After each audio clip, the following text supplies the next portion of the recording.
Hello, Keeping It Real listeners. My name is Kim Rittberg. I am a real estate video coach. That means I help you get more confident on camera and figure out what to make for your business, specifically to bring in clients. I'm not talking about being influencers. I'm talking about establishing yourself as the go-to agent in your area so that you can make more money. Isn't that fun? It's fun to make more money, right? I came here via a very long media career. I worked at Netflix. I launched the first ever video unit for Us Weekly magazine. I was a TV producer and writer in Fox and Inside Edition.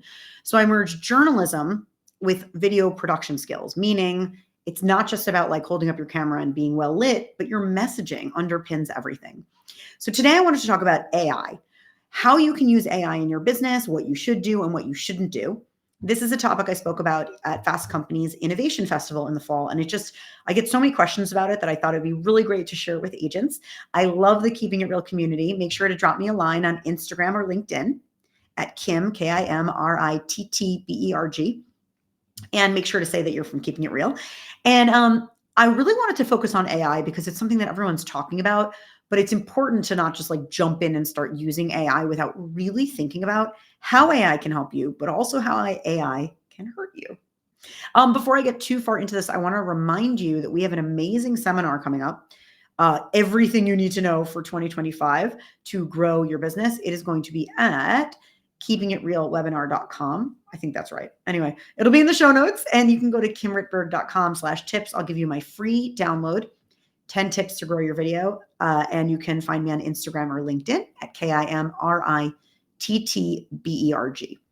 So I want to jump right into AI and the human touch. So what's super important about AI is realizing that as a human, it's important to use AI, artificial intelligence, to highlight your human and emotional intelligence.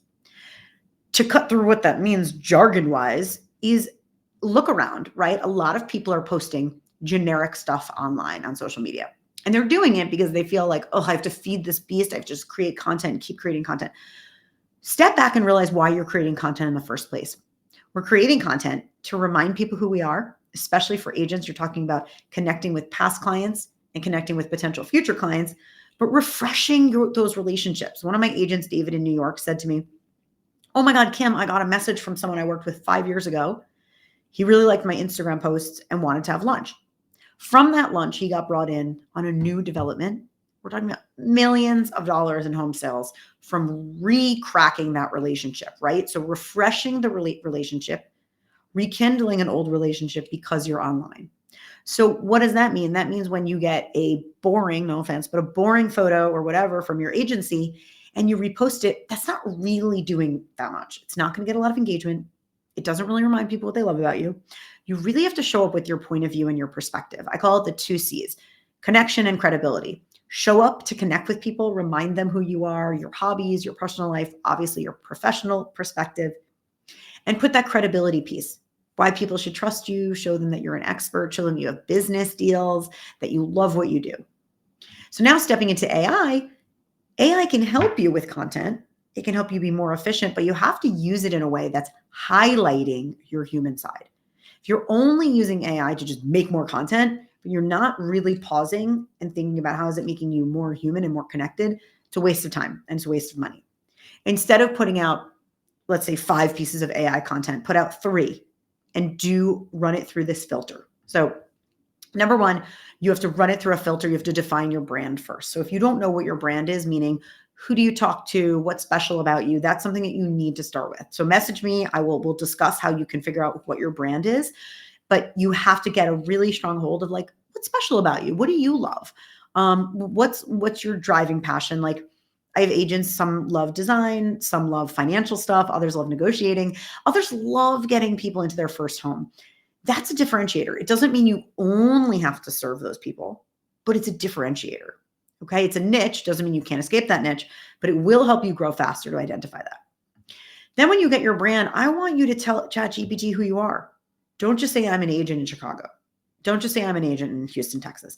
You have to actually put in who you serve, what your area of expertise is. You could put in type of things that you've written.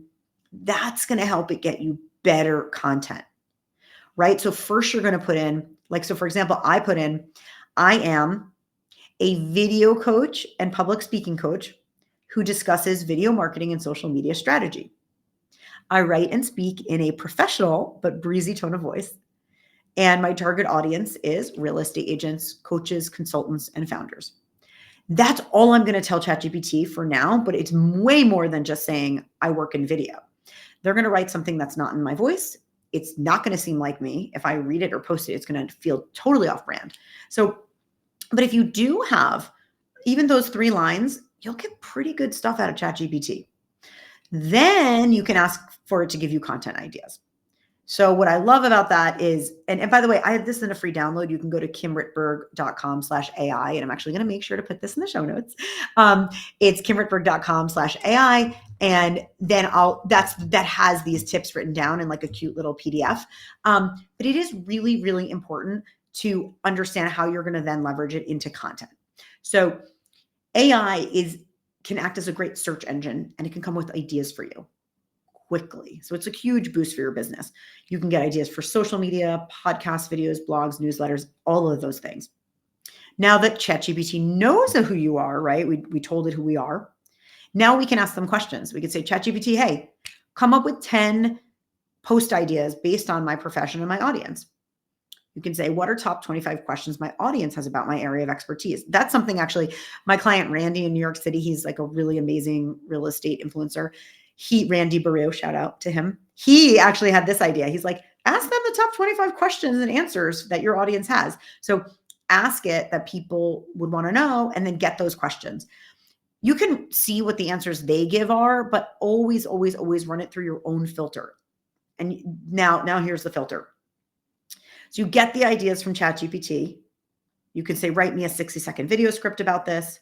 You could say, write me a newsletter about this, but then you have to run it through this checklist. It's called the AI SAG, S-A-G checklist. I call it that because if it sags, it goes right on the floor. It's not good. It stinks.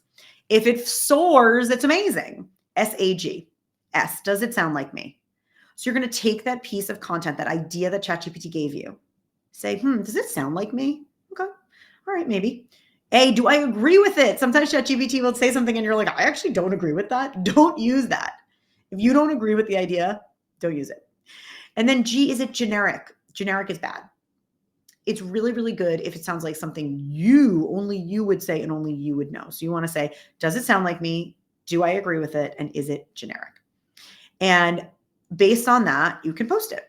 So I want to leave you there for now because I feel like AI, people get overwhelmed by it. But now I have a test for you and I want you to do this and tag me on social media. I want you to just use ChatGPT and just ask it for some content ideas. You don't even have to go far into write me a script. Just say, give me 10 content ideas. I am a real estate agent based in Tulsa, Oklahoma. Actually, I've never even worked with someone there, so that'd be cool. San Diego, California. Give me 10 ideas for my audience and then say, give those 10 ideas. Let me know what you think of those ideas. I love hearing feedback from people. Tell me if it was great, if it was terrible, if it worked perfectly. Let me know. I'm on Instagram and LinkedIn at Kim Rittberg, Rittberg. And make sure to join our seminar, our webinar in January. It's going to be like the first week of January when we're back. It's going to be really fun. You're going to learn everything you need to know to crush 2025. And I love keeping it real. It's so great. Make sure to say hi to me on social media. You can grab my free tips. Just drop me a line and say that you're Keeping It Real listener. I'll drop it to you there. And until next time, I hope you're having a great and wonderful day, enjoying this holiday season. I'm wearing sequins today, so I'm enjoying the holiday season. Have an awesome day.